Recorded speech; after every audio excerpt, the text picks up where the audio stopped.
मेरे सभी दोस्तों को मेरा नमस्कार, जय हिंद और सत श्री अकाल।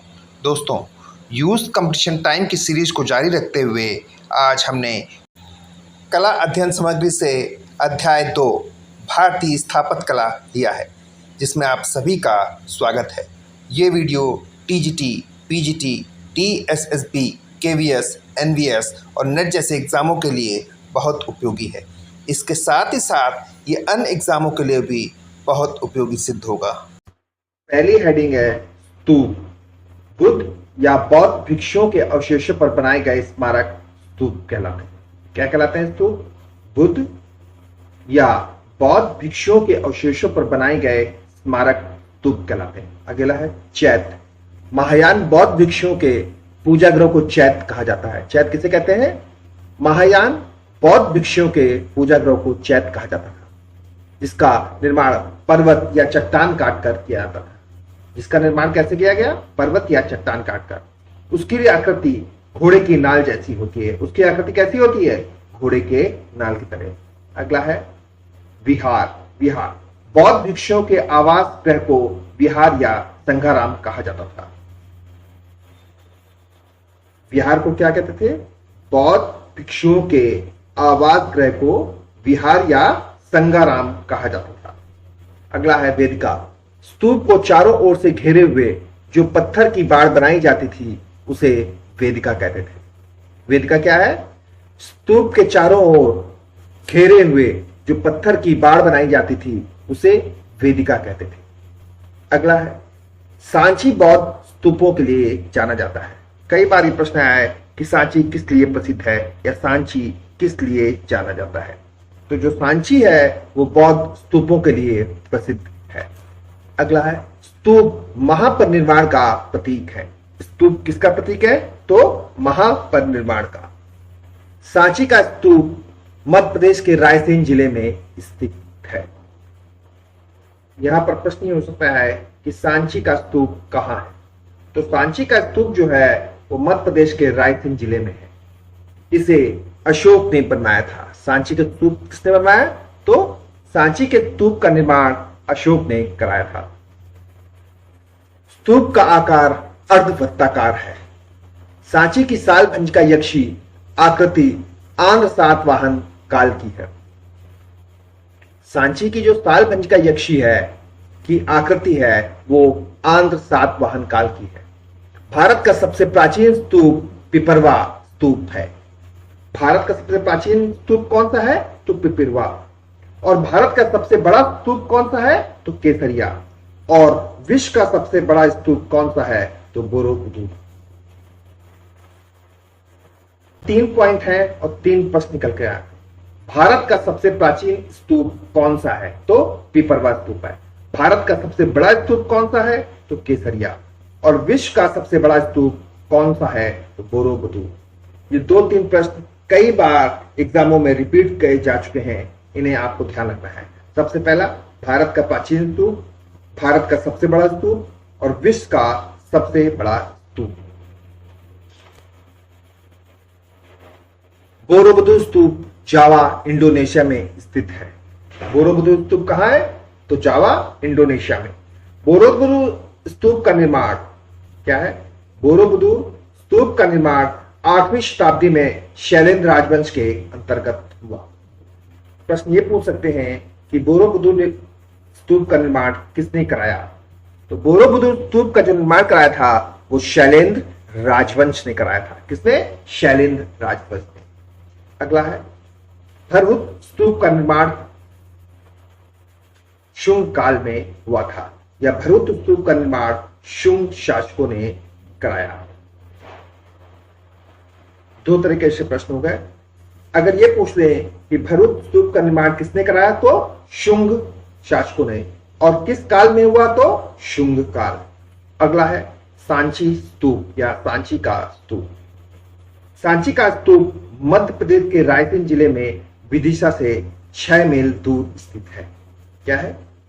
सांची का स्तूप मध्य प्रदेश के रायसेन जिले में विदिशा में 6 मील दूर स्थित है।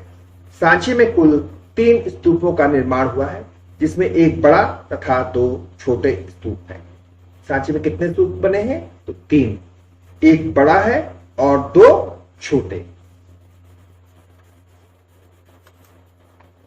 सांची के बड़े स्तूप को महास्तूप कहते हैं। सांची के बड़े स्तूप को क्या कहा जाता है? तो सांची के बड़े स्तूप को महास्तूप कहते हैं, जिसका निर्माण मौर्य काल में सम्राट अशोक ने 3वीं सदी ईसा पूर्व में कराया था। सांची के स्तूप का निर्माण कब हुआ? तो 3वीं सदी ईसा पूर्व। और किसने कराया था? अशोक ने। और किस काल के अंतर्गत हुआ ये भी पूछ सकते हैं, तो मौर्य काल के अंतर्गत।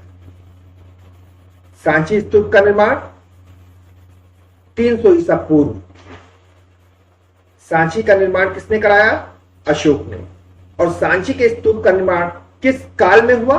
तो मौर्य काल में हुआ। शुंग काल में स्तूप का आकार दुगना कराया गया और इस समय पक्की ईंटों की संरचना पर पत्थर का आवरण चढ़ाया गया। आंध्र सातवाहन वंश द्वारा इसके चारों ओर जंगले एवं तोरण द्वार बनाए गए। देखिए दोस्तों, मौर्य काल के अंतर्गत सांची के स्तूप का निर्माण हुआ। शुंग काल के अंतर्गत इसका आकार दुगना कराया गया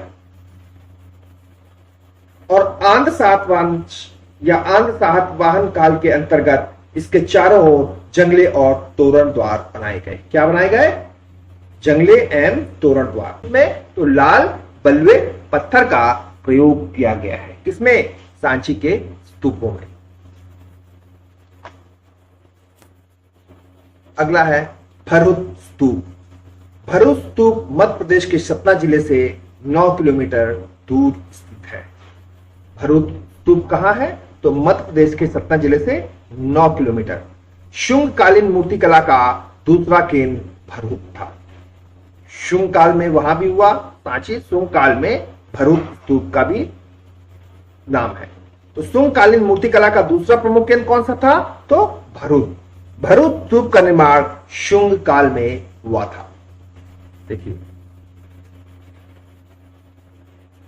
शुंग कला ने या शुंग शासकों ने सांची स्तूप में भी काम कराया और भरूच स्तूप का जो निर्माण कराया वो शुंग कालीन था। भरूच स्तूप की खोज 1873 में करनिंगम महोदय ने की थी। प्रश्न है, भरूच स्तूप की खोज किसने की? तो करनिंगम महोदय ने।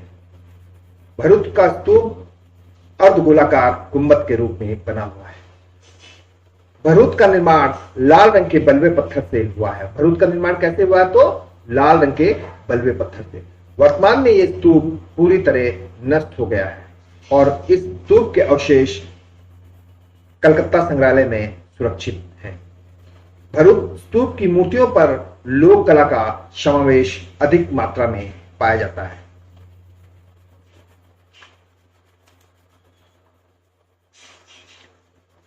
अगला स्तूप है अमरावती स्तूप। अमरावती का स्तूप या अमरावती स्तूप आंध्र प्रदेश के गुंटूर जिले में कृष्णा नदी के तट पर बनाया गया था। अब इस पॉइंट से यहां पर 2 प्रश्न हो सकते हैं कि अमरावती स्तूप कहां स्थित है। तो अमरावती का जो स्तूप है वो आंध्र प्रदेश में स्थित है और जिले गुंटूर जिले में।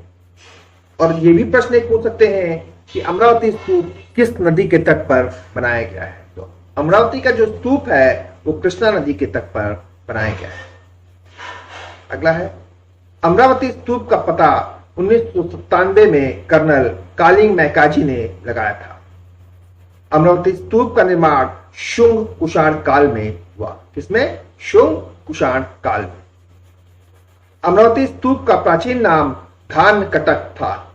अमरावती स्तूप का प्राचीन नाम क्या था? धान कटक। अमरावती स्तूप का निर्माण सफेद संगमरमर से किया गया है। देखिए दोस्तों, यहां पर दोनों थे लाल बलुआ पत्थर से, लेकिन अमरावती का जो स्तूप का निर्माण किया गया वो सफेद संगमरमर से किया गया। अमरावती स्तूप के अभिलेख मौर्यकालीन ब्राह्मी लिपि में पाए गए। अमरावती से जो लेख मिले हैं वो कैसे मिले हैं? तो मौर्यकालीन ब्राह्मी लिपि में पाए गए हैं।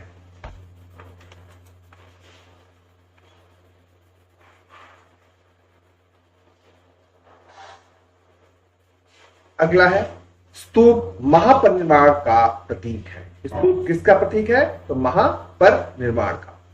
स्तूप का सर्वप्रथम उल्लेख ऋग्वेद में मिलता है।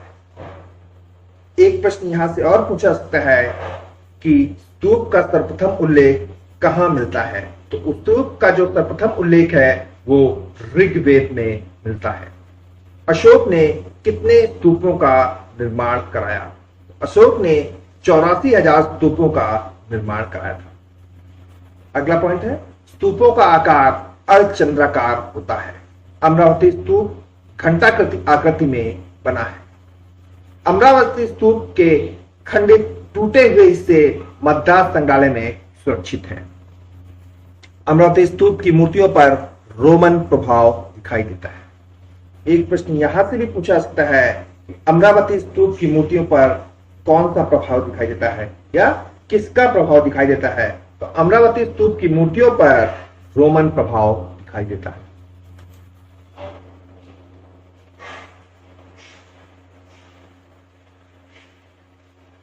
अगला है, अमरावती स्तूप में बौद्ध धर्म के हीनयान तथा महायान दोनों संप्रदाय से संबंधित कार्य देखने को मिलते हैं।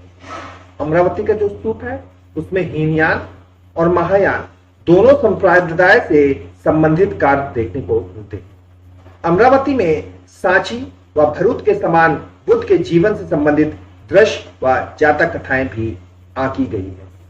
अमरावती के स्तूप में उकेरे गए कुछ शिल्प उदाहरण हैं: सिद्धार्थ के जन्म पर उत्सव, मार की सेना द्वारा बुद्ध की साधना, नागों की पूजा, चक्र पूजा, चरण चिन्हों की पूजा, बुद्ध द्वारा पागल हाथी को काबू करना, बुद्ध मस्तक आदि। कौन कौन से शिल्प उदाहरण है? सिद्धार्थ के जन्म पर उत्सव, मार की सेना द्वारा बुद्ध की साधना, नागों की पूजा, चक्र पूजा, चरण चिन्हों की पूजा, बुद्ध द्वारा पागल हाथी को काबू करना और बुद्ध मस्तक आदि। अगला स्तूप है नागार्जुन कोंडा। कौन सा है? नागार्जुन कोंडा।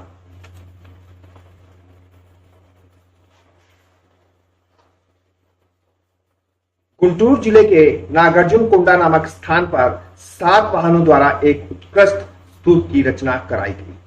क्या है? गुंटूर जिले के नागार्जुन कोंडा नामक स्थान पर, कहां पर? गुंटूर जिला है, उसमें नागार्जुन कोंडा नामक स्थान पर 7 वाहनों ने एक उत्कृष्ट स्तूप की रचना कराई। नागार्जुन कोंडा के इस स्तूप को 300 ईसा पूर्व में हल्के रंग के मुलायम चूना पत्थर से बनाया गया था। यहाँ के मूर्ति शिल्प अमरावती के समान उत्कृष्ट नहीं है। नागार्जुन कोंडा के शिल्प बुद्ध के जीवन का दृश्य है। चैत खंभों पर टिकी एक हालनुमा संरचना है जिसे सामान्यतः बौद्ध मंदिर भी कहा जाता है। पहाड़ियों को काटकर चैत्य बनाने की परंपरा का आरंभ अशोक के काल अर्थात मौर्य काल से होता है। एक प्रश्न यहां यह पूछा सकता है कि पहाड़ियों को काटकर चैत्य बनाने की परंपरा का आरंभ किस काल से होता है? क्या प्रश्न है? पहाड़ियों को काटकर चैत्य बनाने की परंपरा का आरंभ किस काल से होता है? तो मौर्य काल से होता है। अगला है कार्ले का चैत्य। कौन सा चैत्य है? कार्ले का चैत्य। प्रथम शताब्दी ईसा पूर्व महाराष्ट्र पुणे डोर घाट में स्थित इस चैत्य का निर्माण जम्बूद्वीप के वैजयंती के महाश्रेष्ठी भूतपाल ने कराया था। यह भारत का प्राचीनतम चैत्य है। कार्ले चैत्य जो है वो भारत का प्राचीनतम चैत्य है। यह चैत्य सबसे भव्य और सुंदर है। अगला है भाजा का चैत्य। यह चैत्य महाराष्ट्र पुणे ढोरघाट में स्थित है। यह चैत्य कार्ले का या कार्ले चैत्य का समकालीन है। कहां स्थित है? महाराष्ट्र पुणे ढोरघाट। कौन सा? भाजा का चैत्य। अगला है कोंडाने का चैत्य। इस चैत्य का निर्माण द्वितीय शताब्दी ईसा में महाराष्ट्र के पुणे जिले में कार्ले चैत्य के निकट हुआ। इस चैत्य का निर्माण भी कार्ले चैत्य के निकट हुआ। अगला है कान्हेरी का चैत्य। कान्हेरी चैत्य का निर्माण महाराष्ट्र मुंबई के समीप कान्हेरी कृष्णगिरी नामक स्थान पर ईस्वी सन के आरंभ में हुआ था। क्या है? कान्हेरी चैत्य का निर्माण महाराष्ट्र के समीप कान्हेरी कृष्णगिरी नामक स्थान पर ईस्वी सन के आरंभ में हुआ था। अगला है नासिक चैत्य। नासिक चैत्य का निर्माण ईस्वी सन के आरंभ में गोदावरी तट पर महाराष्ट्र में किया गया। नासिक चैत्य का निर्माण कहां हुआ? तो गोदावरी तट पर। अगला है कुषाण काल। कौन सा काल है? कुषाण काल। 50 ईसा पूर्व से लेकर 300 ईस्वी तक। कुषाण काल मूर्तिकला की दृष्टि से बहुत महत्वपूर्ण काल माना जाता है। कुषाण काल किसकी दृष्टि से बहुत महत्वपूर्ण है? तो मूर्तिकला की दृष्टि से। कुषाण काल में ही बुद्ध की प्रतिमा का बृहद रूप में निर्माण किया गया। एक प्रश्न यहां से यह बन सकता है कि बुद्ध की प्रतिमा का बृहद रूप में निर्माण किस काल में हुआ? तो कुषाण काल में। अगला है गांधार शैली। कौन सी शैली है? गांधार शैली। कुषाण काल में उत्तरी पश्चिम प्रदेश गांधार व उससे मिले हुए पश्चिमी पंजाब में गांधार शैली का विकास हुआ। गांधार शैली का विषय सर्वथा बौद्ध धर्म था, जबकि शैली यूनानी दिखाई देती है।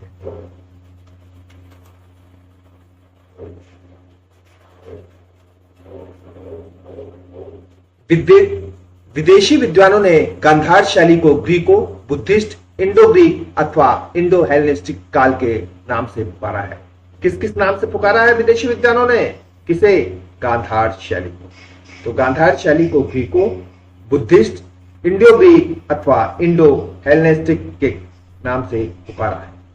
गांधार शैली का क्षेत्र पेशावर, सिंध, काबुल, घाटी व पंजाब में माना जाता है। गांधार शिल्प की खोज सर्वप्रथम लीथर ने की थी व इसका स्पष्ट व बृहद रूप कार्टिन्स ने प्रस्तुत किया। गांधार शैली में शिल्प के निर्माण हेतु काले स्लेटी रंग का प्रयोग किया गया। गांधार शैली में कौन से पत्थर का प्रयोग किया गया था? तो काले स्लेटी रंग का। गांधार कला में मूर्तियों का विशाल भंडार कलकत्ता व लाहौर संग्रहालय में स्थित है। गांधार कला की जो मूर्तियां थी उसका विशाल भंडार कहां है? तो कलकत्ता व लाहौर संग्रहालय में स्थित है।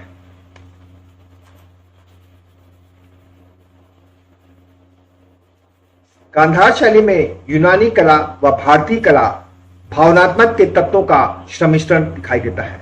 जो गांधार शैली की कला थी उसमें यूनानी कला का और भारतीय भावनात्मक के तत्वों का सम्मिश्रण दिखाई देता है। गांधार शैली में यूनानी कला व भारतीय भावनात्मकता के तत्वों का सम्मिश्रण दिखाई देता है। किसका? यूनानी कला व भारतीय भावनात्मक के तत्वों का सम्मिश्रण। गांधार शैली में बुद्ध के मुख पर मूछें व बालों की गठन ग्रीकी ढंग से बनाया गया है। गांधार शैली में बोधिसत्वों की प्रतिमाएं राजाओं जैसी बनाई गई है। गांधार शैली में बोधिसत्वों की प्रतिमाएं कैसी हैं? तो राजाओं जैसी। गांधार शिल्प के प्रमुख उदाहरण सिद्धार्थ का महाविनिष्क्रमण का दृश्य, कुबेर व हरित, बुद्ध जन्म के दृश्य, तपस्वी गौतम बुद्ध, सिद्धार्थ की पाठशाला, बुद्ध का जन्म व बुद्ध अवतरण, विदेशियों को उपदेश देते हुए बुद्ध, विदेशियों द्वारा विजय का उत्सव। मेरा ये वीडियो आप लोगों को कैसा लगा इस बारे में आप अपनी राय जरूर दें। साथ ही दोस्तों, वीडियो बनाते समय अगर कहीं कुछ गलतियां हो गई हों तो उसके लिए मैं आप सबसे माफ़ी चाहता हूं। धन्यवाद।